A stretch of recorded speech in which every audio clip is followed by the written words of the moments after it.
Hey there, it's Tracy Tully and you're listening to Tracy Tully Talks at bbsradio.com, the place to be right now. Streaming live with another 60 minutes of thought-provoking topics, sharing with you conversations that are relevant today, tomorrow and in the future. Join me each week on Thursday mornings at 10 a.m. Australian time, AEST, 5 p.m. Wednesday PT, hello Los Angeles. If you miss the live show, jump onto your favourite podcasting platform and you'll find me on Tracy Tully Talks. We do have some adult language, so if you have some little ones around, pop on your earphones.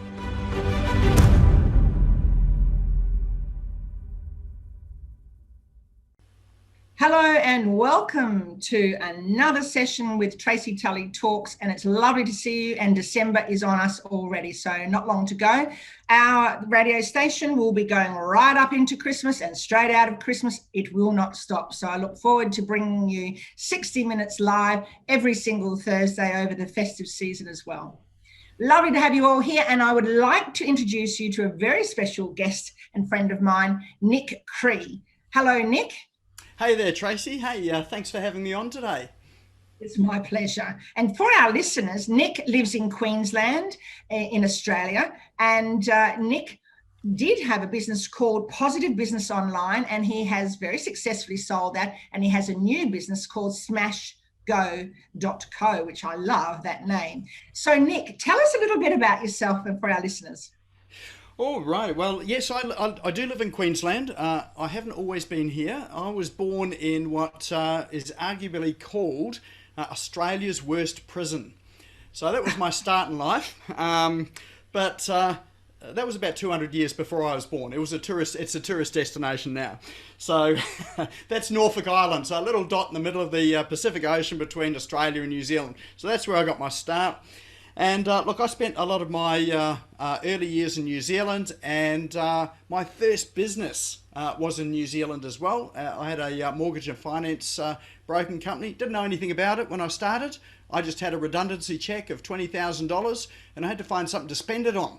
So I set up a business, a startup as you do, and that money had all gone in about 3 months, and then I actually had to start work. But I grew that business from a little startup. I've never been in the banking sector. I've never been in finance. It was just something that crossed my desk. So I had to learn a whole lot of stuff real quick. But that was where I got my start in online marketing, because I built my first website for that business. And my vision for it all was that I wanted to do everything online. I knew nothing about the online world. This was back in 2001. But I built that to a national organisation, or a national business, which I sold in 2008, which was in the middle of the global financial crisis. So I sold that. We picked up a family, we moved to Australia, set up a web development business. I decided I didn't want any more overheads. I wanted a business that I could run from my laptop, in a cafe, drink my favourite coffee, and actually just enjoy life on the Gold Coast in the sunshine. Sort of didn't quite work out like that, but it was a good start to it all. And I built my agency, which is Positive Business Online. I knew nothing about web development when I really got into it. There's a common theme coming through here when I start up businesses. But I very quickly built a successful agency, which we sold 3 months ago, in the middle of yet another financial crisis. So so I did that, and now we've got the startup business SmashGo, which is what we're running out now. Very exciting, lots of action happening. Got a good team behind us, and we've just hit the road running. So looking forward to a really good 2021. Wow, that's exciting. It's interesting that you were born in Norfolk Island. I was born in Penang in Malaysia, but my parents actually worked on Norfolk Island for a period of time. So I used to go over there. So can you speak Pitcairn? A wee bit. What are you? Which means, how are you? Oh, it's great. And it's a beautiful island. And of course, it's steeped in history because it's a very old prison. And from the mutineers from the Bounty. So they came to the island, didn't they? And well, here's something that people might not know is that the Premier of Queensland, or several years back, her name was Anna Bligh. and she is a direct descendant of Captain Bligh of the mutineers of the Bounty, which sort of ended up in Pitcairn in Norfolk. Oh, that explains it all then. Yeah, that's right. No comment about the politics over here. No, let's not today. I think there was a mutiny over here too, wasn't there? And she got ousted. Big mutiny over here. But never mind, politics, not today. We've got lots better to talk about. And I love to hear the fact that you started your startup businesses by taking the risk of going with something that's interested you and then learning as you go. And this is an interesting point that you've brought up, because what you've done is you've demonstrated your personality of being a winger.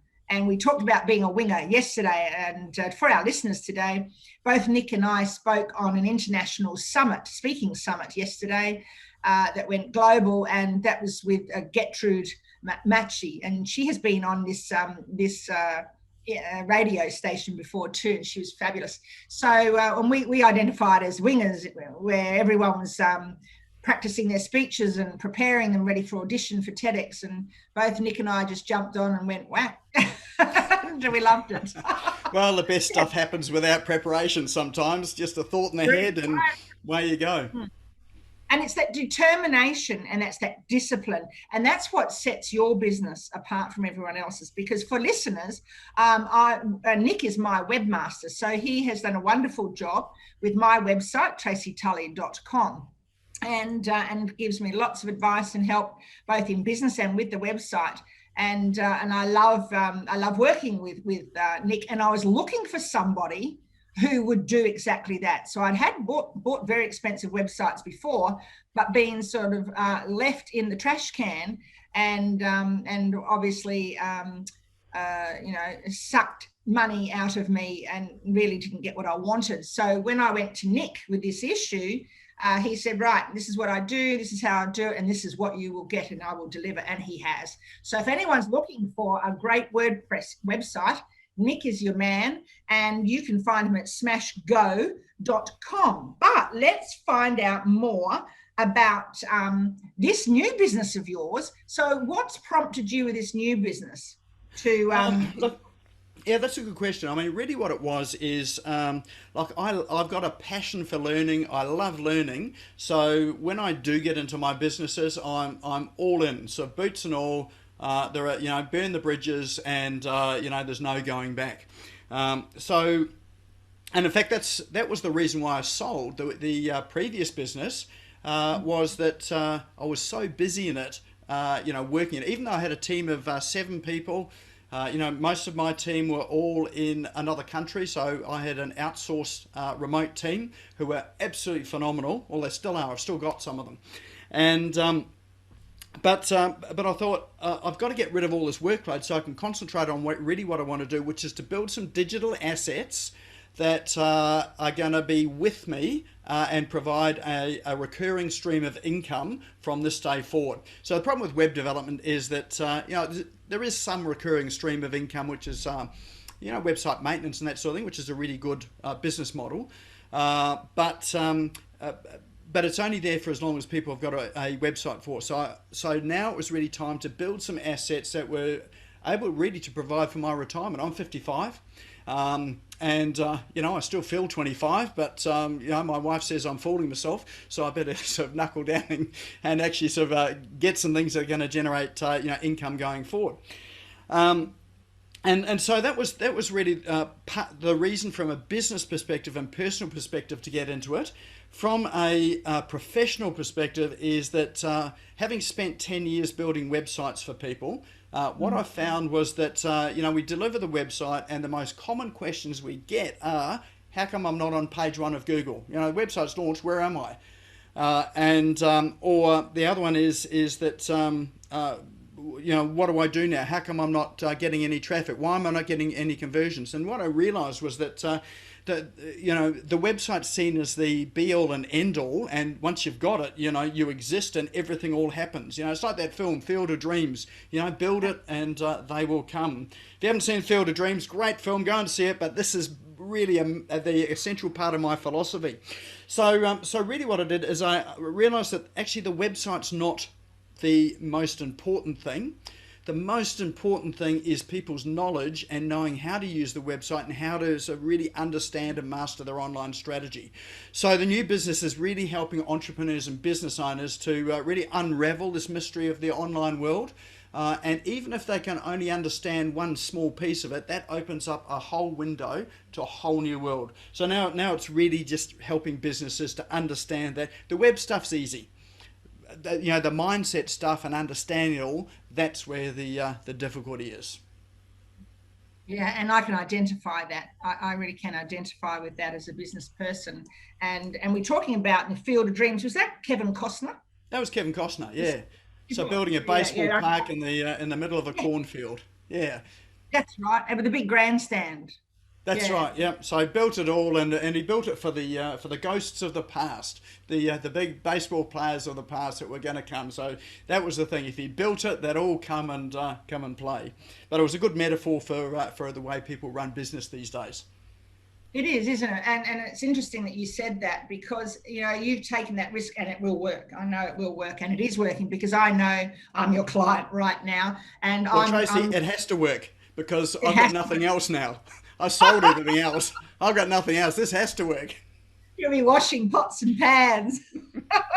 Oh, your wife will be handing the apron to you. No, that's already happened. Yeah, it's interesting, the myths, isn't it? People talk about SEO, and I know I asked you that question too, but I knew I was on Google. You could find me on Google quite simply. That's because of my great name and face, I'm sure. But it's absolutely that. but it's probably my background, which is even more interesting, I know. But it's getting rid of those myths, and as you said, it's educating people to be smarter using their tools, and to leverage their business to where they want to be. And when you spoke to me about your first product that you just launched, I just went, wow, and wow. It's nowhere. What you've just launched is nowhere else. And I want a piece of that cake. And when I went in to buy it, I'd missed the boat because you'd already closed it. So I had to rely on our friendship and say, dear Nick, please let me have that photograph. Thank you. And listeners, he was onto it straight away, and that was a late email. So thank you so much. So the Field of Dreams, and generating that income. So would you like to tell our listeners about your first product you've just launched in your new business? Sure, no, I'd be happy to. And so the first product is it's called the VA Success Blueprint, and the reason why I created it is that I've spent 10 years building and growing a virtual team, a remote team. And look, I've worked with people in India, Pakistan, Bangladesh, Ukraine, UK, US, but by far my best experience with people in the Philippines. And that's partly to do with who they are and the level of skill and experience that's available over there. But to a greater extent, or a greater part, it's because of me and how I've changed through the process to understand that, just because you're employing people overseas and remotely, they're not working in your office, they're not, you can't have those water cooler conversations, you can't duck down to a cafe and have a coffee and really get to know each other. There is a whole different dynamic to being able to work in remote teams. Now, in the digital world or the IT world, it's quite a common thing to have remote teams, web development teams are all over the globe with different specialties. But for most ordinary businesses, they have no experience about how to do this. So it was really, the program is called the VA Success Blueprint, but it's more about how do you prepare your business to be able to employ remote staff so that you've got a good functioning outfit that's working well, and that you're able to tap into the skills of these remote workers in a way that is collaborative, and it's not just dumping tasks on remote workers, say, hey, just go and do it, and them having to figure out, well, how do I do it? What are the skills I need? And they spend their time Googling stuff, not wanting to interrupt you by, saying, I'm not quite sure how to do this. And then, they end up sort of finding a way to do it. It comes back to you. It's not right. You're disappointed as the business owner. And so the whole relationship starts off on the wrong foot to start with. So it was really about fixing that, and it's about looking at the business first, and then once you've got that sort of organised and ready, and it doesn't take a lot of time to do it. We've got some good processes to do it, then you can go and think about who are the people that you need to staff this. And it's not just getting a virtual assistant, but it's about getting the right virtual assistant with the right set of skills, the right experience, knowing sort of how to do simple things like check their background, like can they actually do what they say they're going to do? Have they got the right attitude? All of that sort of thing. So the program's really designed for businesses to be able to build, or certainly get their first virtual assistant, and then go on to build a remote team. And who it's for are really often they're solopreneurs, like the entrepreneurs that need some help. They can't afford to pay someone local, the sort of rates that are going there, even though they need someone, but they can get as good a person, if not better, overseas for about, sort of 10%, 15% of, what it would cost locally to hire someone, which, by the way, is a better salary for the people that are working in the, say, in the Philippines, and they would be able to get locally as well too. So it's a win-win both ways.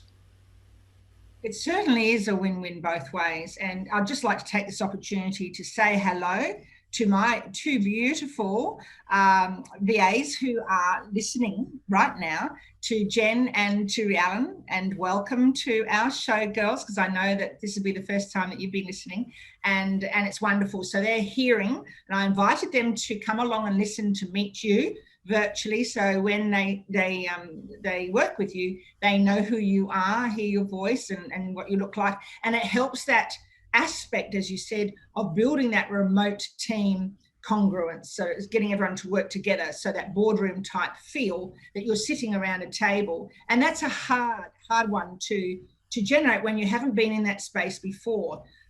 It's interesting because I've managed really big staff, big numbers of staff, and you're walking around all the time across huge sites, spread out across a lot of land and buildings, and you can easily skip into someone's office and say, well done, that's great, or can you do this, or blah blah. But when you're working remotely, you've got a totally different aspect, and the biggest thing is you've got that cultural change, haven't you? That difference there. Well, it's definitely cultural, and also communication. Communication is far more important when you're working remotely. In fact, you've got to over communicate, one, to make sure that what you say and what you intended is actually the message that's received from the other end. And I'm sure that all of us have had experiences where we've sent something quickly off on SMS or text or email, and it's been totally misinterpreted by someone from the other end, and they've come back and think, well, hey, where did all this come from? So that's the environment we're working in, and sort of language, like Philippines. All of my team are in the Philippines, and English is a widely spoken language in the Philippines. It is the second language, but they're educated also in English. But Australian, and it's probably the same with the US and other countries as well, is a totally different language. And I'll give you an example of that. We were meeting with my team. We always have a meeting at 2 o'clock every Monday on Zoom, where we catch up, have a laugh, check in and see how is the week going, where do we need help, and what are our priorities for the next week. And that's a really good thing, to be able to see each other, look each other in the eyes, see each other smile, and you're really sort of that's the closest you get to that water cooler conversation. And but they were saying that there's a word that I use, and they just couldn't figure out what it was. And I'd said something, I think, in Slack, which is one of the apps that I use to chat with them, said something like, oh, let's go and we'll do this in the afternoon. We'll do this in the Arvo. So in Australia, Arvo means afternoon. In Australia, we shorten everything, and put an O at the end of it, or a Y at the end of it. Servo is a service station, where you get gas. Botlo, that's a bottle shop. So we shorten everything. Fiery, that's a fire. Someone who's a fire person. So Arvo was the afternoon. So they googling it and thinking, what does this Arvo mean? And so they were out on Google looking for it. They couldn't find it. They were in looking for Australian dictionaries to see, is there a slang term for Arvo? They couldn't find anything there. And I think they spent about a week, trying to find out what this term was and doing it in the Arvo. And eventually they found it, and and it was Avo, short for avocado. So they think, what? what does he mean? So do it in the avocado? So here's the shortened version of a word, which is the same shortened version used for two entirely different things, and they're still none the wiser as to what I'm talking about. And they did eventually sort of find it, and we had a laugh and cracked up about how these language difficulties sort of how they come across. But they're quite confident, and we've got a good rapport. But for staff members that maybe don't have that level of rapport, or maybe not quite confident to speak to their boss or ask their boss that way, then it can be a real point of conflict, because the message that you give and the words that you say and how it's received and interpreted are two totally different things. So that communication is absolutely 100% the most important thing when working with a remote team. It's interesting that you said that, because that's a very good point for our listeners to hear what you're saying. And I got picked up on this yesterday. So both Nick and I were talking on an international summit yesterday, and a lovely American lady asked me in the Q&A time, she said, I wasn't quite sure some of the words you were saying. I've never heard them before and I didn't understand. And to my failure, I didn't even know what I'd said. And that's taking everything for granted. So next time I speak on an international summit, I'll be very, very careful. And I do it all the time, because we're international right now, Nick. But I had a quick little story I thought I might share with you too. For many years, I used to run very, very upmarket, if you might say, so prestigious international education programs. And I'd get big groups of kids from Korea, from China, from Japan, from all sorts of countries, Singapore, you name it, would come to me. And I used to be a high school principal. They would come to my school, and they would come for a week, and they would polish their English, and they would get to see a whole range of different things that Australia could offer, which wasn't the norm. So it wasn't the Gold Coast fast life at all. It was, I would take them to a dairy farm. I would take them to the army base, the aviation army base. I would take them to different things to have a look at, that they could learn something from and take back to their own countries. Anyway, I would always pick them up from the airport, because I have a truck and bus license. I would always do that and take them back to their homes. And I'd do everything hands-on, because I love doing that. And I have it, and I obviously drop slang all the time. So I picked up these lovely kids from one country one day, and they looked at me, and they wanted me to carry their bags for them to the bus. And I said, no, you do that yourself. Come on. Anyway, the bus trailer I had hired, when the Avis company gave me the trailer, they said, oh, you've just got to give it a kick when you close it. Just give it a kick so the bags don't fall out. So I said, yeah, righto. So anyway, I got them to load their bags in the trailer, and I padlocked it, and I gave it a kick to make sure it was closed. And these kids go, oh, what'd you do that for? And I said, oh, it's okay, just so they don't fall out. So anyway, they're on the bus, and we're driving along, and they had, a 2.5 hour drive. And one of them said, why did you kick the back of the trailer? And I said, because it might jar open, and if you look out the window, you'd see all your luggage strewn along the highway and your clothes everywhere. So with it, they all looked out and to see if that had happened. I said, don't worry, it won't happen. Anyway, I was picking them up, every day for every single trip. And as we got onto the bus, I'd count them in, and I'd say, righto, everyone here? And they go, yes. And I'd hit the button, shut the doors, and drive off. On the very last day, I was taking them back to the airport, and there was silence in the bus. And one of the kids said, we're not quite sure, Mrs. Tully, a word that you use all the time. I said, oh, yes, what's that thing? Oh, gee, I hope I haven't sworn. And these kids said, rattle. And I said, right, oh, don't know about that one. Anyway, it took me 2 hours to drive into Brisbane to work out what this word was. And I said, say it again. What am I doing when you hear me say this word? Getting on the bus. Anyway, as they got off the bus, I said, righto. And they said, yes, that's it. Righto, okay, righto, we're off the bus. And we all had a big laugh about it. So it's really, really important to hear that can be quite difficult for people. But it was a funny story, and we all had a big, big laugh about it. But you can guarantee they learnt a lot of English with me that way. May not be English. That's more Australian, and they'll go home and to their English teachers and like, what are all these words that you've learnt? This is not English. Well, the parents obviously weren't worried because they were all high school kids. They were all upper high school kids. And the parents wrote back and said, we loved what you did. Because I used to make them run with me every morning and do all sorts of things that they probably, would have had a pink fit with. And I said, you're here, you'll do what I do. And that's it. If I can do it, you can do it. And the parents said, can we send all our primary school kids to you as well? So it was a lovely way. And we had some great relationships together. And back to what we're talking about. So your VA Success Blueprint is a program now. I know you've closed it, the sale of the current program now, but I have a feeling you're going to reopen that again. So if listeners Yes. are wanting to purchase, where do they go? So we deliberately close it because we've got a teaching schedule over the next 6. Well, it's actually 8 weeks because we've got Christmas. So we've got a specific program that we run through from start to finish, and we can't really have people coming in the middle of the whole thing. So once we're finished, then we'll be through the process to launch it all again.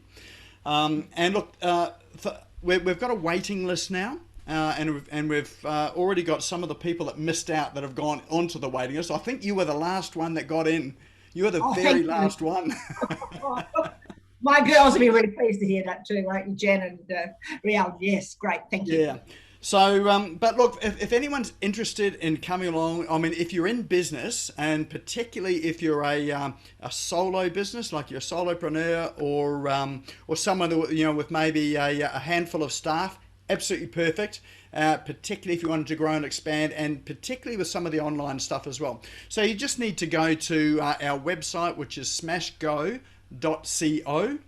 and at the top there is a tab that says programs. If you click on the programs tab, that'll take you straight through to the wait list, and you can add your name onto the waiting list.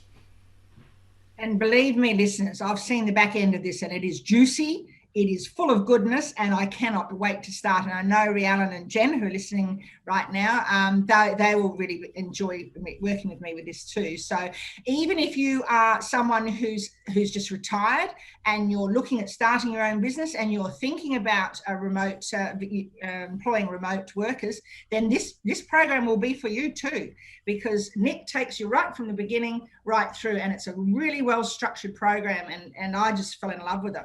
So that was really good. So tell me, Nik, what comes next after that program? What comes now? Well, it is running the program again. This is actually the pilot. So the first one is the pilot. We're still creating some of the content, getting everything that's in my head out onto paper and onto video. And there's still lots of questions coming. There's been some really insightful questions coming in from people that are helping to create the content. And it's not that I don't know it, it's just that I've been doing it for so long. How you sort of do stuff and, it's just second nature, and you don't even think about the fact that somewhere you learnt this. So it's bringing that out. Then for next year, what we're looking at is some of the big questions people have are around their website, and how do they get their website working and functioning properly like it should do. And there's only one job that a website should do most of the time, one job. And once people get that, it's almost game over, and it's like everything that they do is just tailored to this one job. So next year we'll be running out a program for people about how to get their website doing that one job and how to get it doing it well. I suppose you want to know what that one job is, don't you? So I do. Yeah. I'll tell you in the next episode, and then you can invite me back again. Okay, you'll have to come on the 24th, Christmas Eve. No, that one job that the website has got to do is only one thing, and that's to get an email address of as many visitors as possible to your website. Now, I know people sort of say, well, why? Who reads their emails these days? And look, if you're like me, 80% of my emails go straight into the bin when I get there in the morning, and there's only about sort of 10 or 15% that are worth it. But the thing with an email address is that if you're paying for ads to get people to your website, and they don't buy anything, or they don't subscribe to whatever it is that you want, and they disappear, you've generally lost them forever, because they won't remember what your website address is, and they won't be able to find it again. If you're not running those ads again, they'll never find you. So the objective is to get their email address, because once you've got their email address and you capture that into a CRM, which is a customer relationship management tool. So it's a database you store them all in. So every website needs to have a CRM as well. So those two go together.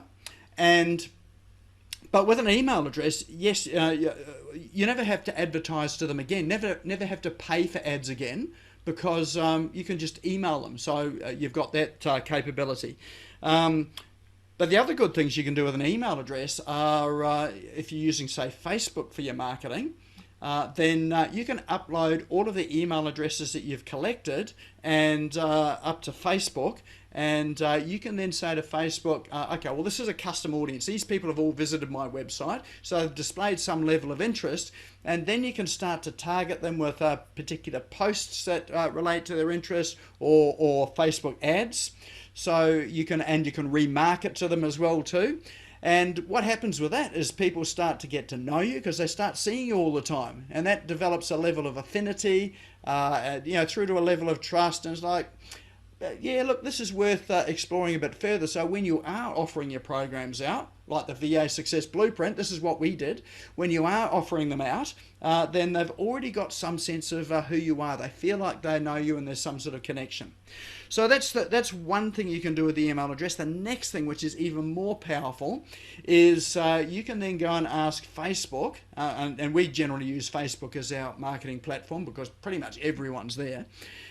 You can ask them to go and find a whole subset of people on their platform there that are just like these email addresses, these people that you've uploaded to Facebook, to create a custom audience. So what Facebook will do, it's got all this data on you, like more data than you probably really want to know that they've got on you.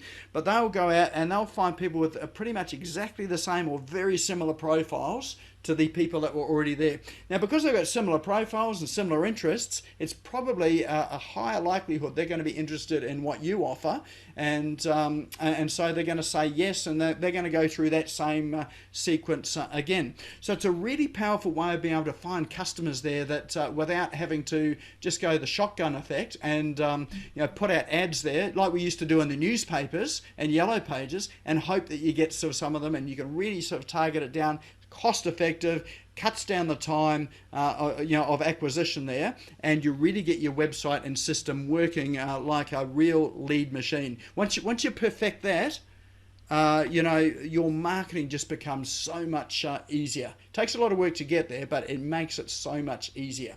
So that's the next program off the bat, is to really look at how do we do that, to collect the email address, and then what can we do with those there to really ramp up that lead and inquiry generation to sell our programs or products, whatever it is. I love to hear your model. So moving from the shotgun to the sniper. Yep. Sniper. Boom. One off, boom. And as you said, there's a lot of background work that goes on, and that's why you're the guru, why you're the expert. And if this is a problem, I know, for someone who's not tech like myself, I don't know what I don't know. And so I know I've wasted a shitload of money on people who have promised me who haven't delivered, and that's a real concern. So that's why I'm sharing Nik's expertise today to all our very valued BBS radio listeners, so that you have someone right here in front of you today who walks the talk. And I can absolutely recommend it, because my website's been built with Nik, and I know that, and I would encourage anyone to do that, but do what I'm going to tell you, but when I got absolutely stuck and everything just went absolutely down the drain, I messaged Nik, and he was playing golf, and I felt really embarrassed and horrible. I said, Nik, help me, please. I need help right now, because my campaign was done, it had gone, and then it just collapsed. And Nik was able to do that, because he was able to tap into his team, and it took him a couple of minutes, and boom, he was off playing golf again. And that is what business is about. So you're selling fun without even knowing it, aren't you? You're selling the dream. Well, in fact, it's funny you should say that, because one of my goals and objectives in business, when I really started down that, no, it was a fair way down, but when I really got serious about developing a remote team, my goal was to take Friday off and play golf. Now, it was to take Friday off, but I needed to have something to do on that Friday so that I had a reason to take it off as well too. Otherwise, I'd be back in the office working. So mate and I decided, well, let's go and play some golf. We are not good golfers. In fact, we don't even keep score. We just hit the ball and have a lot of fun and really enjoy the game. So, but that for me was the measure that I've got the business working the way that I want it. I'm not beholden to the business. The business is serving me, and that I've got a good team of people there that on the golf course I can message them, and they'll just take care of it, of everything, and they do. I love it, and this is what we all should be obviously working towards, because who wants a job where you work 24/7? And I don't anymore. And I had a job like that. I was in a job as a high school principal where I was on call 24/7, and I had no time, and I certainly wasn't paid for it either, and used and abused and violated, I would say. But this is something that we do have to think about, isn't it, when we're planning our business, that we do need to give ourselves our family time, our creation time, our passion time to do whatever. And it doesn't matter if you're not, the expert on the golf field that you are in your business, but you are enjoying it. And that's downtime for you. And as you know, my sister's a racehorse trainer and breeder, and I love hanging out with her in the stables. So, I'm a registered strapper, so I'm allowed in there with her to play with those beautiful big sleek animals on race days. And so Wednesday's race day mostly in the city, and that's where I want to be on those days. And I want to get back there and be with her and hang out with her and watch the beautiful beasts win and get that adrenaline and excitement, because it actually helps me with my work. So that's a big part of what we do. So you're actually selling that as well. You're selling freedom. Freedom, yeah, it is. And look, I would have to say that the most important thing that you can do in business is get your time. So many people that I see in business, they go in with a lot of gusto and passion and energy when they start it up, and they're out there to deliver the best possible product, service, program that they can, and they put themselves and invest themselves and their souls into it as well too. Problem with it is that it just takes up all of their time. And when you get into business, you realize, well, it's not just about the product or the program you're delivering. You've got to do all the admin, the books, the emails. The emails start coming flooding in as well, particularly when you become good at what you do. People want a piece of you. The phone rings. For me, it's the phone. The phone just rings sort of incessantly, but it needs to be answered, because these are the people that are the lifeblood of the business, because they're your clients and customers. But what it does is it takes all of your time. So whatever you can do, anything you can do to save time is more important than the amount of money that you make, because when you've got time, you can always then go and invest that time to make more money. It's easy to make more money. You can never get your time back.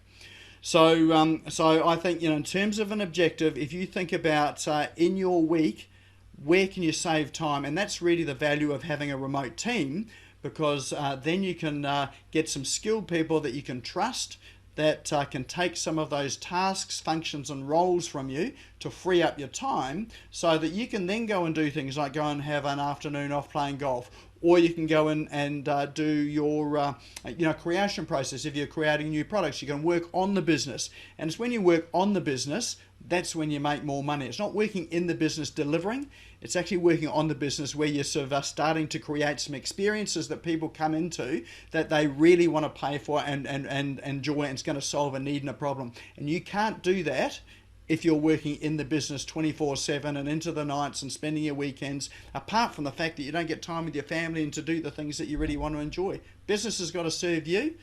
You shouldn't be working for your business. And that's a really good piece of advice, and something. This is why I've enjoyed working with you since I've met you, because people, depending on where they've come from, what sort of role or job or organisation they've come from to working for themselves, we're really not prepared, most of us. So for me, I came from a a government organisation, 38 years in education, and it does not prepare you for anything, because you've got people who do everything for you in terms of that sort of thing. You just have to keep everything glued together and carry around the fire hose and put the fires out and basically pry the kids off when they're fighting or whatever. There's lots of things there that you're doing, and you're across so many tasks that it's impossible. So that when you come to a business like a solo business or an online business, you bring that with you and you think you have to work the same way, and you got out of that business for that reason. And so you fall back into it. So you've got that overwhelm and that anxiety, and all of a sudden, I don't know what I'm doing, and this is happening. And this is where, listeners, Nik is really good, because he gets it and he doesn't waste your money, and he's got that sniper mindset of getting you to where you need to be straight away and moving on. He doesn't sit there and not tell you the how. And so I suppose for my listeners, just sharing some of the problems I've experienced in the past is I've paid a shitload of money to hire people to do A, B, and C for me or teach me, and they have not taught me the how. And they do it on purpose. So they haven't taught me the how. And then when I get to the end of the program and I haven't learnt the how, and I've paid a lot of money, I get pretty ticked off, and I'm in a worse place because I'm even more confused. And when I came to Nik, I said, this is my problem. And he was able to guarantee me without a doubt that he would give me the how. And he has delivered every single time the how. So if you're looking for someone, this is the sort of person you want, a Nik Cree. And Nik, you work with people all over the world, so it's not an issue. Yep. All over the world. I've got clients in US, UK, New Zealand, Australia, Dubai. So we're truly global. That's the great thing about the online world, is that you're not constrained. I'm just looking for interplanetary now. Oh, good.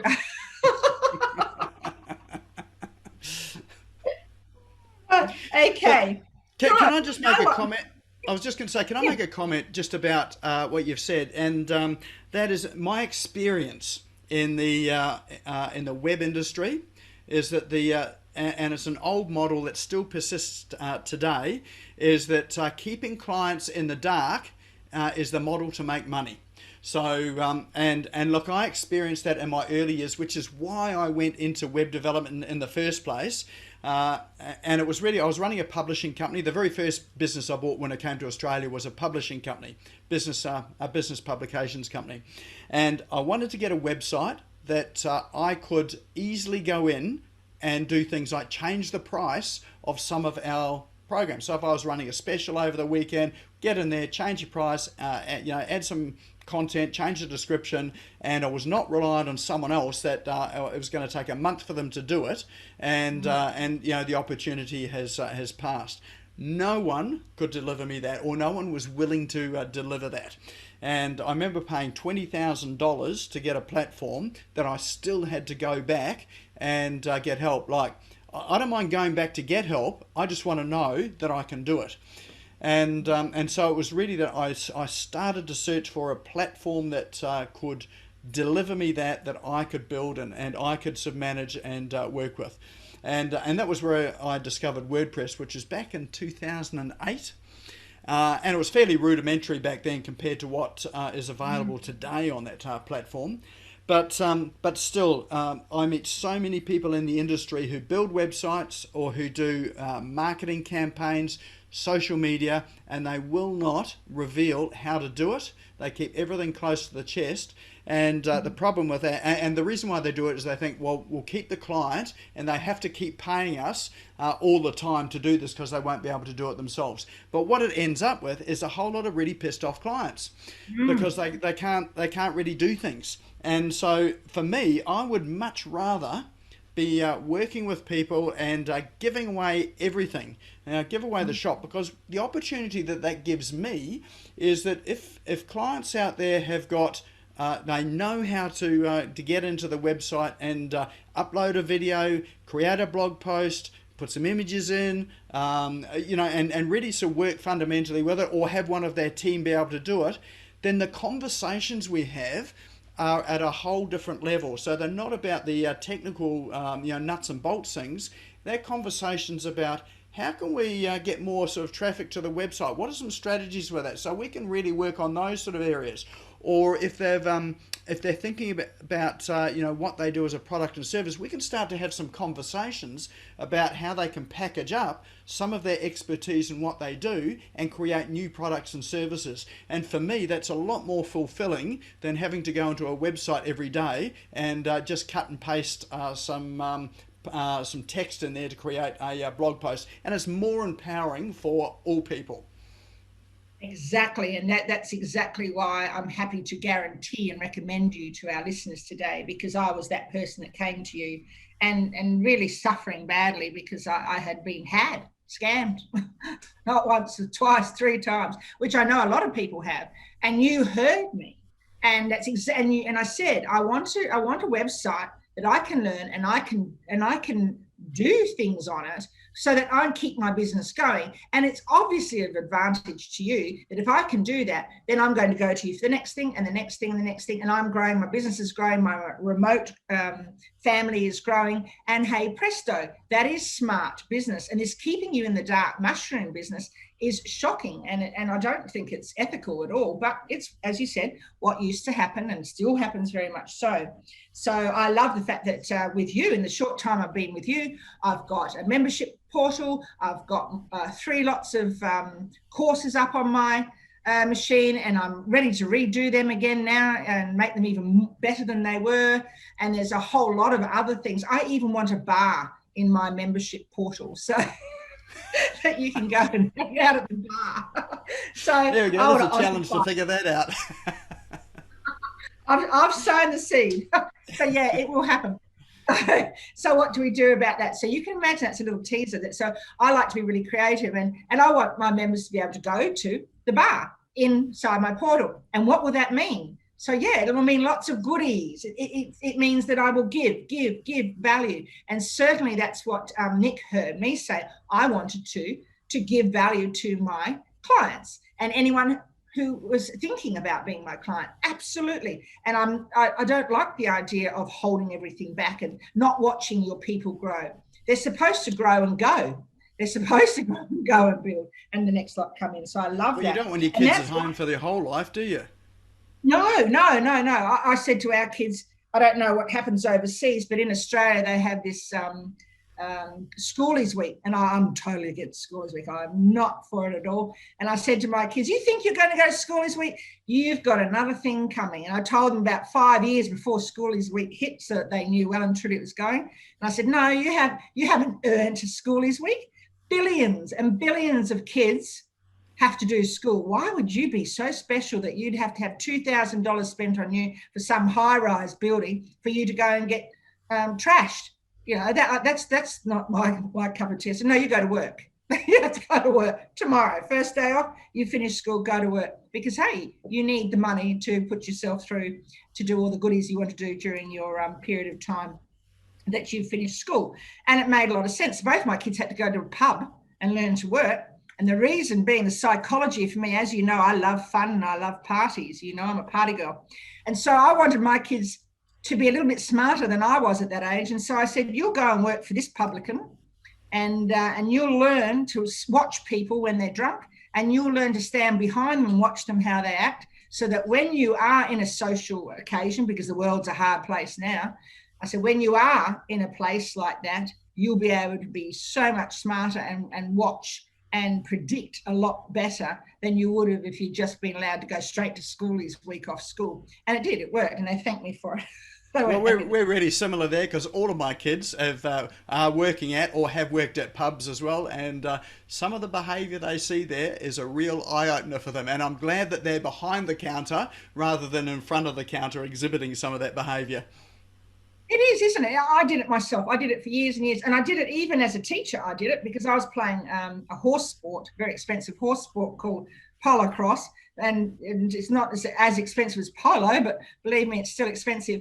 And so I had to hold on a second job, and so I used to work in the pubs at night, and people would look at me and they weren't quite sure what I did, you know.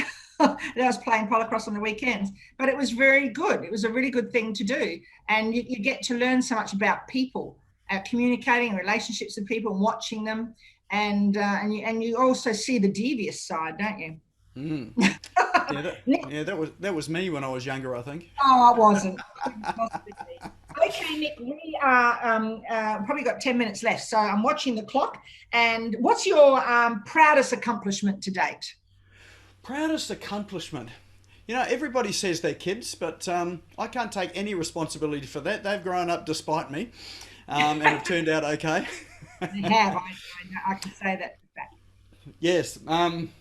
But you know, my proudest accomplishment, I think, when I think back on my life, is it's not a thing, but it's the fact that I'm an avid lifelong learner, and I mean, I keep well, I've just started doing it actually, just keeping a journal in the mornings. And every morning I go, this is how I plan my day. I write down my entire day in there, what I'm going to do, and the plan for it. But in there, it's like you've got to write down 3 things that you're grateful for, and most often than any, it's about the fact that I'm a learner.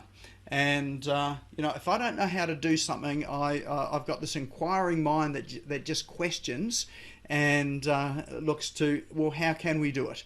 Used to get me into trouble as a kid and a teenager because I always talked back, and I was always being probably overly curious, and got me into situations that was probably to my parents, well, that's how they got to pull out all their hair. but but I think, you know, in business and in life, it's that curiosity and that really desire to learn is really where you get the most joy and gratification out of life. It also can be the most frustrating experience, but it's where you grow as a person. And I hope for my kids that you know, that they see that you know what I've done, and that's what they pull out of their whole experience growing up here at home, is the curiosity and the desire to learn. So it's probably an unusual accomplishment, but it's one of those lifelong things. Oh, I hear you. I'm a lifelong learner too, and you know, I've got you know, Jill of all trades, got lots of skills and pieces of paper and whatnot, and passions and loves and hobbies, etc. And it's what I crave, and I'll do it to the day I die. And certainly, both my parents demonstrated and modelled that to me. So my mum's 90; she's just turned 90, and she published her first book at the end of last year at 89 Wow. years of age.